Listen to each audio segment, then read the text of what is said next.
रहमानिर्रहीम। हदीस जाबिर इब्न अब्दुल्लाह क़ाल क़ाल रसूलुल्लाह सल्लल्लाहु अलैहि वसल्लम उअतीतु खम्सन लम युअतहुन्ना अहदुम मिनल अंबिया'i क़ब्ली नुसिरतु बिर्रुअब मसीरत शहरिन वजअलत लियल अर्दु मस्जिदन व तहूरा फ़अय्युमा रजुलिन मिन उम्मती अदरकतहु अस्सलातु फ़लयुसल्लि व उहिल्लत लियल गनाइमु व कान नबिय्यु सल्लल्लाहु अलैहि वसल्लम युबअसु इला क़ौमी ख़ास्सतन व बुइस्तु इलन नासि काफ़्फ़ा व उअतीतु शफ़ाअ। देना मख के हदीस के दावेलू चुलुम्बने कोर द अल्लाह द इबादत तपारा द खल्क़ तपारा मस्जिद हराम जो कड़े हो और ब्या दागे नरुस्तो बलकोर मस्जिद अक़साओ दाड़ुम्बनी कोर नदी द अल्लाह द इबादत तपारा और देखे फ़ायदा दाई चिकले यो महल्ला के यो कली के जुमातुन ही मुख्तलिफ चार दीवारें मालूमी तागे सफाई सुथराई आसान ही दखल को जमगटा पके जमकीगी खलक और तरीक़ा दारा जसमरा जमा डेर शी न दमरा अल्लाह अजर डेर और गई दे मकासिद दपारा मसाजिद में इस्तेमाल दल ब्या मसाजिद के बाद रसूलुल्लाह सल्लम फ़ैसले वम जुमातुन के दीन सरा मुतालिक जिहाद सरा मुतालिक दकिली और चम सरा मुतालिक मशवरा वम जुमात के दाड़े खसीज़ुन दी लेकिन कल चिमुंग के दुनिया तलबी और दुनिया पसंदी रागले दा आगे ना रस्तो जमुंग जुमातुन शालशी तो कुरान मजीद दरसुना दा हादीस दरसुना दा मसाजिदों के निश्ता यो ख़ास किताब दे दागे दर्स डेर शेर दे हर मूस पसे खलक अगवई लेकिन दा अल्लाह किताब लोगों ते न उड़ी तो रसूलुल्लाह सल्लल्लाहु अलैहि हदीस लोगों ते न उड़ी किसे व गई दा कौम बेल में तरफ तरवान दे तो दे मतलब दाने जो जमुंग चासर इख्तिलाफ दे खबरदारा च द हिदायत तपारा कुरान सुन्नत जमा खबरें उस्ता खबरें और दबल खबरें दा द हिदायत तपारा अथेंटिक नहीं किताब दे इंसानों लो इस्तेशी खमाहस दे दपारा चदागे पर ज़रिया सड़े इल्म हासिल की दाने चे कुरान न वर्जी आयो किताब वर्जी अलमिया दगरा चिकम किताब हुदल लिल मुत्तकीन दे अगेल सोगुत न उड़ी और आगे कायम मुकाम शे बिल किताब दे दा अलमिया दा तो दर्द खबर दा पकारदारी च दाखला कवल द कुरान मजीद दरसू की बार के फजाल मौजूद अगीद कुरान दर्स न की बल्कि अगीदा हुई च कुरान सरा खलक दड़े उड़ी की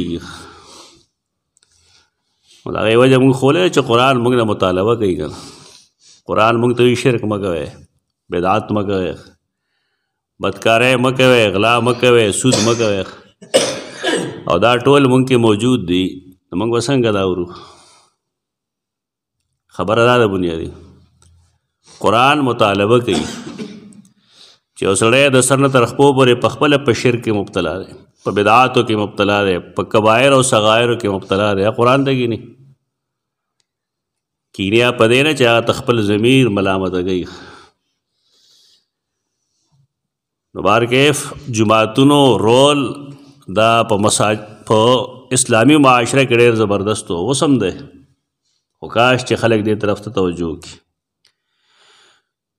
चिकले जुमात नहीं बिलफर्ज वाइजोई नवी दासी चल तो जुमात नहीं लेकिन लार के जुमात नहीं कर सड़ा सफ़र की नार दे जुमात इस یا پټي د ته لاړې نو هر پټي کې خو جومات نه وي او نه د پټو په منځ کې جومات جوړېدی شي. مساجد آبادي غواړي، چې آبادي نه وي نو په مسجد څوک څه کوي؟ دې وجې نه په دې حدیث کې ښیي ده چې مسجد نشته دی بالفرض، داسې ځای دی چې هلته کې مسجد نشته دی، ځنګل دی، پټي دي، بیابان دی، صحرا دی، خوړ دی، دریاب دی، او د مونځ ټایم وشه نو مونځ به کوم ځای کوم؟ جومات په ما نه لري نو آیا جومات ته به رسم مونځ به قضا کوم او که نه بل هم څه ځای داسې شته دی چې هلته مونځ کیدی شي. نو دې کې اصل کې ښیي دغه چې مونځ هر پاک ځای باندې کیدی شي. د پاک دا مطلب وي چې یو خو هغه ځمکه په کومه چې ته مونځ کوې چې هغه د چا نه په زوره نه وي اخیستی شوی. ارض مغصوبه هغه ځمکه چې په زبردستۍ اخیستې شوي، ستا حق نه وي او ته پرې قابض یې، نو په دې مونځ نه کېږي. که چا کړي هغه غلطي کړي، کا کور دی، کا میدان دی، کا مسجد دی، کا جومات، ستا حق نه دی، تا سره د هغې څه پروف نشته دی، تا اخیستی نه دی، ستا پلار نکاح اخیستی نه و، تا ته په میراث کې نه میلاو شوی، تا په زبردستۍ اخیستی دی، دې ته عرض مغصوبه وایي. په عرض مغصوبه کې مونځ نه کېږي. ډېر جوماتونه خلکو داسې جوړ کړي، ځمکې قبضه کړي د خلکو نه، په هغې کې جومات جوړ کړي. دین د دې نوم نه دی چې ته بس ټیټه او نیغ شه دا مونځ دی. دین دې ته وایي چې د الله د رسول د قاعدې مطابق به ته کار کوې. نو یو دغه پاکوالی پکار دی، دا ضروري دی، بنیادي دغه دی. او دویمه داسې ځمکه چې په هغې ګندګي پرته وي لونده، په هغې مونځ نه شي کولی. وچه ګندګي ده نو سړی هغه لرې کولی شي. نو کوم ځای باندې چې ته مونځ کوې نو هغې کې پاکوالی شرط دی. د پاکوالي دوه قسمونه دي، یو حقیقي یعنې چې هغه حلال ځمکه وي، او دویمه دا چې د هغې باندې ظاهر څه ګندګي نه وي لګېدلی، نو دا ته هر ځای کولی شي، که جومات وي او که نه وي. نو د حدیث کې اصل خبره دغه ښیي. لیکن رسول الله صلی الله علیه وسلم د الله رسول دی، هغه په یو مجلس کې ګڼ د حکمت خبرې کوي. د حدیث کې وایي چې اعطیت خمسا، بای څیزونه داسې دي چې هغه الله خپل رسول له ورکړي دي او بل رسول له نه دي ورکړي. یعنی رسول الله صلی الله علیه وسلم له الله هغه انعامات ورکړي دي بل چا سره نه وي. دې ته خصائص وایي، خصائص النبی صلی الله علیه وسلم. ډېر داسې څیزونه شته دی چې الله نور پیغمبرانو نه دي ورکړي او زمونږ پیغمبر صلی الله علیه وسلم له ورکړي دي. دا الله خاص رسول دی، ډېر مینه کوونکی دی هغه سره، او ډېرې زیاتې مهربانۍ دي په هغه باندې.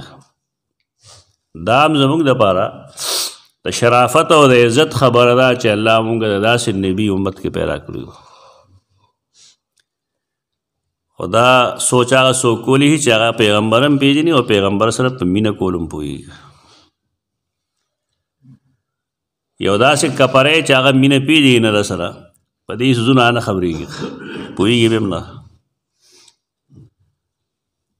د یو عظیم رسول امت یو مونږ د الله په فضل. اوس پکار دا دی چې مونږ د هغه طریقې معلومو کړو، د هغې اتباع وکړو، دا به د مینې اظهار وي. د هغه خصایص خو ډېر دي، خلکو پې کتابونه لیکلي، دوه درې جلده خصایص النبي په نوم باندې. خو دې حدیث کې یو پنځه ښیي. اعطیت خمسا، مال پنځه څیزونه راکړي شوي دي، لم یعطهن احد، هغه هیڅ چاله نه دي ورکړي شوي من الانبیاء، دا پیغمبرانو نه قبلي زمانه مخکې. زمانه مخکې چې کوم انبیاء علیهم السلام الله دا هیڅ چاله نه دي ورکړي. یو دا چې نصرتو بالرعب، زما امداد کړی شوی دی، بالرعب په رعب. دبدبا روب یره مسیرتا شهرن په مزل د یوې میاشت چې کوم ځای زه یم نو د هغې نه د یوې میاشتې په مزل باندې چې څومره خلق دی دا به ټول مانه هېرېږي د الله اغلا خصوصیت ورکړی ده یره به یې په زړه کې او رسول الله صلی الله علیه وسلم مخلوق کې د هیڅ چا نه نه یېرېده مونږ خو د هر چا نه یېرېږو په مونږ کې ډېر خلک داسې چې خلک د هغې لحاظ ساتي ډېر کم خلک داسې دي او ډېر کم خلک داسې دي چې سړی د هغه مخکې شونډې نشي ښودولی دا هم د الله احساني کرمي په دغې خلکو بدماشۍ د وجې نه د بعضې خلقو شرافت دومره وي د هغه عزت دومره وي احترام دومره وي چې خلک هغه سره خبرې نشي کولی په دې وجه نه چې ټوپک مار دی یا بد زبان دی دا الله ورکوي بعضې انسانانو له نو کوم انسانانو له چې الله دا مرتبه ورکړې ده پکار دا یې چې د خپلې مرتبې غلط استعمال نه کوي لیکن رسول الله صلی الله علیه وسلم له چې ورکوي نو هغه مسیرت شهرن د میاشتې په فاصله باندې او دویمه دا چې وجعلت لی الارض مسجدا وطهورا جوړ کړی شوی دی ما دپاره ځمکه مسجدا د سجدې ځای وطهورا او د پاکوالي ځای دا مخکنو انبیاو کې چاله نو ورکړی شوی طهور پاکوالی څه مطلب تیمم دپاره پکارېږي ځمکه که نه اوبه نه وي نو سړی تیمم کوي په ځمکه باندې نو زه د هرې پاکې ځمکې نه تیمم کولی شم هره پاکه ځمکه چې او چې کومه پاکه ځمکه ده نو په هغې باندې زه مونځ هم کولی شم دا زما دپاره مسجد دی معلومه شوه ده چې هره پاکه ځمکه په هغې باندې مونځ کیدی شي یو سړی په لار روان دی په دې غټ نیر روان دی څه شی نشته دی جومات نشته نو په نیر مونځ کولی شي که نشي کولی مونځ ټایم راغی کولی شي ودې کې بس ځي به عادت به نه جوړوي چې نیر باندې ځای وکني هلته کې مونځ کوي خلک دا مصیبت جوړ کړي په نیر باندې زوړ جانمازو غواړي خلک راځي په هغې ودرېږي اصله ته چې دومره تکړه یې نو جومات جوړ کړه هلته خوا کې د مسلمانانو جمګټې د هغې اجتماعیت ته نقصان مه ورکوه په کلي کې چې لږ جوماتونه وي نو کار سم وي خو چې کم سړی کور جوړوي ځان له نو خوا کې جومات هم جوړوي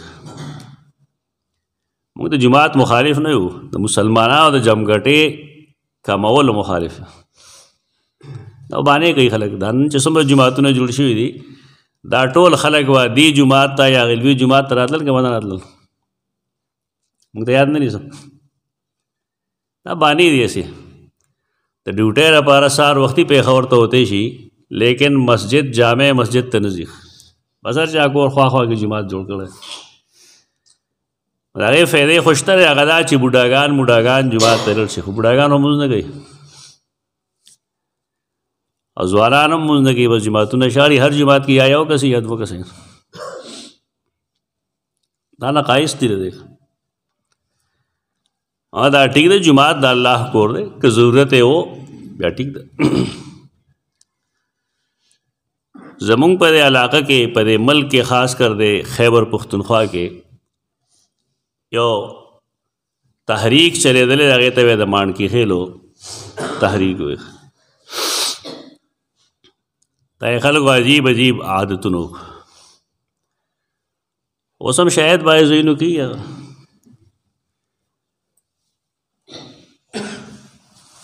ګیره د انسان د مری د پاسه چې کومه حصه وي د زنې نه لاندې نو دغه ویښته انسان لرې کولی شي لکه سړی بد ګڼي په یې باندې هغې خلقو به دا نه اخیستل او چې چا به اخیستل نه ته به غرا کافر وی دی غرې اخلي غرا کافر اسانه خبره ده بس اله سړی ګناه کوي یا ته کافر وایه. بعضې خلکو به سټ پاکه ځان له اوس هم ټول خلک سټ پاکوي هغه ته به یې سټا کافر وایي. تماکو سره خاص دشمنی وه، اپیم به یې کرل او تماکو سره خاص دشمنی وه. شیخان به یې راخلاص شو، تماکو به د خپو لاندې میده کړل. دې علاقه باندې هم تېر شوي ما ته یاد دي، زه بچپنه کې ما او د هغې کتابونه به اوس هم غالبا ما سره یو شته دی، رساله محرابیه. هغې ویلي چې د یو منځګزار مونځ د محراب نه بغیر نه کېږي. محراب منې جماعت نه بغیر یې مونځ نه کېږي. یعنې په سفر کې مونځ د محراب نه بغیر نه کېږي. دا قسمه فتنې تیرې شوي دي په دې دنیا کې. محراب نه بغیر ولې مونځ نه کېږي؟ کلما دخل علیها زکریا المحراب، دا دلیل ده چې کله به زکریا مریم له محراب ته ورغی. د بې علمه خو غریبانان دومره دي چې په دې نه پوهېږي چې دا محرابونه کوم چې زموږ جماعتونو کې دي دا خو د رسول الله صلی الله علیه وسلم زمانه کې نه و، دا خو د خلفای راشدین زمانه کې هم نه و د څلورو، دا خو سیدنا معاویه رضی الله عنه دور کې جوړ شوي دي. او بیا دې شکل ته عمر بن عبدالعزیز راوستی دی. د دې نه مخکې چې دا جماعتونو کې محرابونه نه وو دا یې مونځ نه دی شوی که نه، په تن د نبي کریم صلی الله علیه وسلم مونځ هم نه دی شوی. د جاهلانو کار دغی څه وایي بس او دی به ودې وایي. د محراب دا تصور غلط دی. محراب دا رستو سیز دی. په دې وجه مونږ ویلي دي بار بار مسله واضح کړې ده چې په دې محراب ډېر خرچونه مه کوئ. ساده محراب جوړ کړئ چې بس پته لګېږي د بار نه یو سړی راشي چې هغه ته پته لګېږي چې قبله دی خوا ده، او چې امام ودرېږي چې هغه هر وخت جماعت نه کچ کوي چې سنټر یې کم دی. دغه یې فایده ده بس دی، نور څه فایده نشته. امام به سنټر کې ولاړي نو هر وخت به هغه نښې نه کوي، نو دې کې دغه فایده ده. بس موږ دپاره پکې دا فایده چې ممبر پکې کېږي، د جماعت کلووالی چې کوم دی هغه متاثر کېږي نه. نو هره پاکه ځمکه باندې مونږ لمونځ کولی شو. جعلت لی الارض مسجدا و طهورا. په کور کې هم داسې ځای پکار دی چې پای کې بني آدم مونځ کوي. اوس خو کور نه تقریبا پاکي د هغې وجه دا ده چې کور کې څوک ګډې بیزې څاروي ماروي غالبا ختم شوي دي. کم کور نه به چې پای کې به یو ځای هم جدا وي، هغه جدا د غریبۍ دور و چې یو لویه کمره به وه، پای کې به 14 بچي مو اوسېدل او پکې به ګډې بیزې مو ولاړې وې او څاروي به پکې مو ولاړو. دا جدا زمانه وه. نو اوس کور تقریبا ټول پاکي، چرګان مرګان هم ختم شوي دي. په دغه د ماشومانو ګندګۍ دی او تقریبا هر کور کې ماشومان نه وي، لږو کورونو کې ماشومان. دا په دې وجه وایو چې د بعضې خلقو خیال لای چې جماعت نه بغیر د سړي مونځ نه کېږي. مونځ کېږي په کور کې، نفلونه مونځ کور کې کوه، تهجد هم کور کې کوه، اشراق مونځ هم کور کې کوه، سنت مؤکد هم کور کې کوه. دی به تا ته فایده وي. بیا وایي فایما رجل من امتی ادرکته الصلاة فلیصلی. هر هغه سړی چې هغه زما امتي او چې کوم ځای هغه باندې مونځ راغی د مونځ ټایم فلیصلی نو مونځ دې وکړي. ته پوه شوې چې زه خپل مسجد ته نشم رسېدی لار کې، نو دې بل جماعت کې وکړه که نه هلته مونځ نه کېږي. مونځ هر مسلمان پسې کېږي. او بیا د یو ټایم مونځ ګناهګار او نه ګناهګار دواړو پسې کېږي. حدیث کرا دی صلو خلف کل بر و فاجر. تیسے دو عمر امام کے که فاجر دے او که فاسق دے او که نیک دے یو منظر چا بسی کی اجتماعیت تب نقصان نور دو او منز بزان لم لگو. په دې سوچ وکړئ نه خبره به سمه شي. د رسول الله صلی الله علیه وسلم کوشش دا دی چې د مونځګزار زما د امتي مونځ د یو مونځ نه وي بلکې 29 ثوابونه یې ته میلو شي. لیکن مونږ خامخا مونځ ځان لګو بل پسې نه کوو. داسې نه ده پکار امامت یې سره مونځ کوه. بیا وایي احلت لی الغنائم او ما دپاره غنیمتونه حلال کړي شوي دي. پخوانو امتونو کې به چا چې منښته وکړه به یې هم نشو خوړی. منښته چې به یې وکړه به یې یو ځای کېښوده. د اسمان نه به که اور راغی هغه به یې وسوځوله نو دا به علامت د دې چې دا الله ته منظور ده. او که د اسمان نه به اور نه راته او دا به یې نه سوځوله نو دا به د دې نښه وه چې دا الله ته منظور نه ده. دا په مونږ الله پرده اچولې ده چې مونږ ته دا نه وایي. کني مونږ کې به د هېڅ چا منښته نه وي قبول شوی. ځکه یو خو زمونږ پیسې حلالې نه وي او که چاله الله حلالې ورکړي نه هغې د الله نه سوا د بل د نوم منښته کې کوي. دا به ټول عمر شرمې دی. د الله په مونږ پرده راوستې ده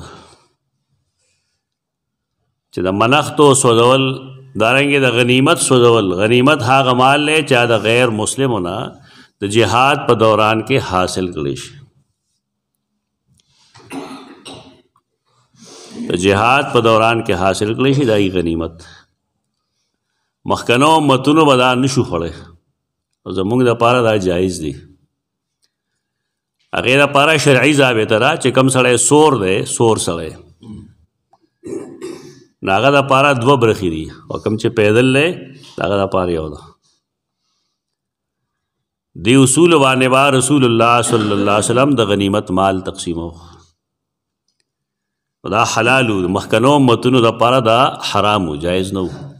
هغې به ما کې یهودل سوځول به که به سوځېد نو پته به ولګېده چې د مجاهدینو ټولو نیتونه سمو او که به نه سوځېدل څه به پکې پاتې شو نو پته به ولګېده چې د یو کس یا 2 کسو نیت چې کوم دی هغه صرف د مال ګټلو د الله د رضا نه و. بل دا فرمایي چې وکان النبی صلی الله علیه وسلم یبعثو الی قومه خاصتا. نور انبیاء تم ته صلی الله علیه وسلم ویلی شي. محدثین وایي دې کتاب کې لیکلي هم دي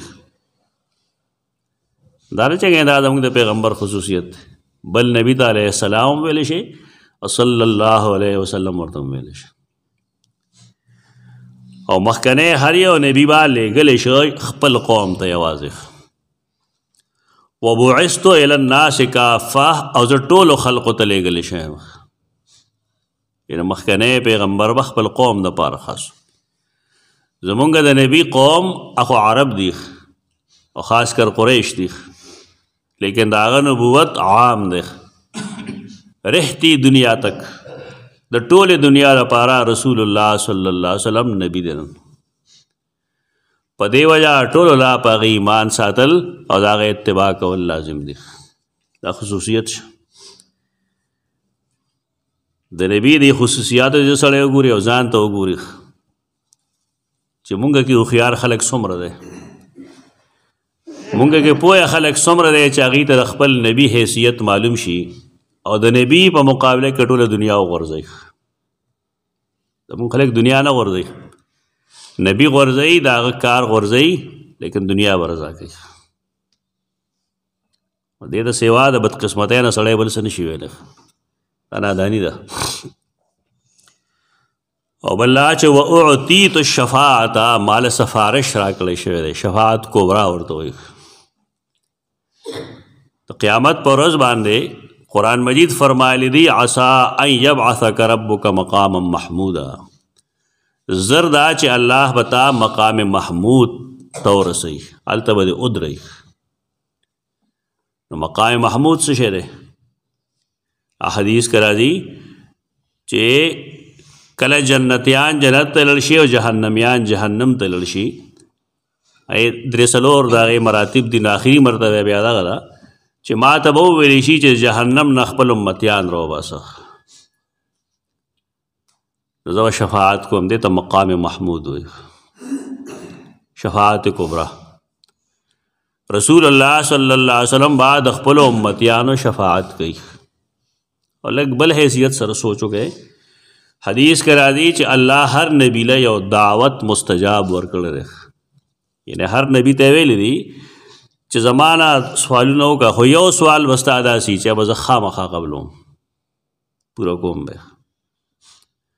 نو هر نبی هغه غوښتی دی دنیا کې غوښتی، لیکن رسول الله صلی الله علیه وسلم فرمایي ما هغه خپل خاص سوال د قیامت ورځې دپاره پرېښی دی. گنجیانو له پکار دي چې خپل حیثیت وپېژني، هغه د الله رسول موږ دپاره ایښی. دا چیز به تا مجبوره کوي په دې باندې چې زه خپل نبي سره مینه وکړم، د هغه اتباع وکړم. یعنې هغه ځان له ذاتي فایده اخیستی شو چې ربه ما له فلانی فلانی کار وکړي، خو هغه وایي چې نه ازدخرت شفاعتي، ما آخري جمله آخري خبره چې الله به زما قبلی هغه ما د شفاعت د خپل امت شفاعت دپاره ذخیره کړې ده. یو قیامت پر ورځ به هغه ته وایم چې زما هغه سوال اوس پوره کړه. الله سوال پوره کوي که نه پوره کوي چې وعده وکړي؟ خپل حیثیت وپېژنه، د ګډو بیزو په شان ژوند مه تېروه، زناور غوندې ژوند مه تېروئ، بلکې په هغه طریقه ژوند تېر کړئ کوم چې رسول الله صلی الله علیه وسلم تېر کړی. لکه د مینې اظهار وکړئ هغه سره چې یو نبي د خپل ځان دپاره فایده نه غواړي او د امت فایده غواړي، د دې امت په ذمه هم څه کارونه دي کړه. دې د شفاعت کبرا وي او دې ته قرآن مجید مقام محمود وي. ډېر پاګلان دا وایي چې نه دا په ځان سره په عرش کښېنئ، کښېناستو ته مقام نه وایي، مقام ودرېدو ته وایي. بانګ چې وویلی شي نو په هغې کې دعا پکار چې تاسو کوئ وابعثه مقام محمود الذي وعدته. ربا تا چې د کم مقام محمود هغه سره وعده کړې ده هغه له ورکړي. دی موږ ته ویلی دي چې چا بانګ واورېدو د بانګ جواب یې وکړو، ورپسې په ما درود وی او دعا د مقام محمود، دعا د وسیلې یې وکړه، دعا د مقام محمود او وسیلې وی. نو زه به د هغه دپاره قیامت پر ورځ سفارش کوم. پنځه ټیمه موږ ته دا موقع ملاوي، لیکن د بانګ جواب څوک نه ورکوي، خبرې نه بندوي. نو خبرې به کوي ته وایې دا بلکل کافر دی، دا ډو څه اورېدلی نه دی. خو چې بیا عالم خفه شي نو خلک وي دی هسې خفه کېږي، هسې نه خفه کېږي، ستا په حال خفه کېږي چې تا ته موږ څو ځله دا مسله کړې ده چې بانګ ویلې کېږي نو بک بک مه کوه. بلکې بعض مفسرین محدثین خدا وایي چې که تلاوت کوي بنده نه تلاوت دې سټاپ کړي، قرآن دې ټپ کړي او د اذان جواب دې ورکړي. ولې دا یو خصوصي موقع ده، د بانګ نه بغیر دا نه ملاویږي. چې بانګ وویلی شي نو بیا دې قرآن کولو کې اعوذ بالله بسم الله دې ووایي. دا به ګناه ځکه نه چې دنیایي کار دپاره نه دی ټپ کړی، د دین د کار دپاره یې ټپ کړی. زمونږ ایمانی حالت دغه دی، عمل لحاظ سره بلکل صفر. ډېرو خلقو ته دعا هم نه ورځي چې څه دعا کول پکار دی. اللهم رب هذه الدعوة التامة چا دل نه ورځي. هغې نه مخکې درود ویل دي، اذان جواب ثم صلوا علیه درود وایه، هغې نه وروسته دعا وکړئ ما لپاره د وسیلې. وسیله او مقام محمود یو څیز دی، دا هغه وسیله نه را پښتو واله چې جي پیغمبر له وسیله نه غواړئ، دا هغه وسیلې نه دي، ګپ شپ مه لګوئ. دا مقام دی، مرتبه ده، هغه مقام او مرتبه چې الله خپل رسول له پای کې د سفارش کولو اجازت ورکوي. پنځه وخته دا موقع ملاویږي موږ ته، پنځه بانګونه یې دروازې که تاسو یو بانګ نه اورئ که نه، که نه ټول اورئ، ټول اورېدی شي، لیکن مسلمانی نشته دی، رسمي اسلام دی. بس رسول الله صلی الله علیه وسلم سره محبت او مینه نشته دی، ځکه چې موږ د هغه مرتبه پیژنو نه. چې موږ د هغه د رتبې نه واقف وو نو شاید زموږ حالت داسې نه وي. نو دې کې دا پنځه خصوصیات رسول الله صلی الله علیه وسلم ښودل. په کې زموږ باب سره متعلق دا و چې سړی هر ځای کې وي او ځمکه پاکه وي او د مونځ ټایم پرې راغی نو د مونځ کولی شي، په هغه ځای د مونځ وکړي. اقول قولي هذا استغفر الله لكم.